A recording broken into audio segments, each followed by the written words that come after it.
de todas maneras necesitamos de que... Un saludo a nuestro señor alcalde, el señor Aldri Zárate, quien está presente el día de hoy, justo en un tema muy importante que es la seguridad y salud de los niños. Este trabajo debiera de haberlo hecho el gobierno regional. Sin embargo, la burocracia, el trámite y la espera pues no ayuda bastante con lo que es la educación de los chicos.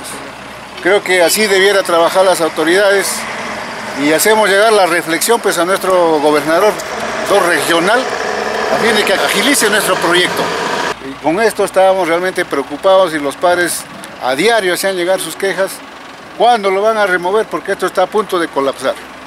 Creo que antes del inicio y en 2 días de trámite, el señor alcalde del municipio del Tambo lo está haciendo.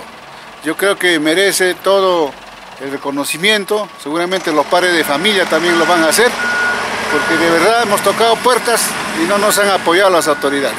¿En cuánto tiempo es el que les ha dado respuesta el alcalde del Tambo? En 24 horas. Yo creo que esta es la forma de trabajar. Acá se está malogrando, como usted puede ver también las carpetas, pero nuestras autoridades no nos apoyan. Estamos trabajando en estas condiciones. Entonces yo creo de que vamos a seguir con el trámite en lo que concierne al proyecto, que está valorizado en 6 millones. Ya los padres están cansados, seguramente saldrán.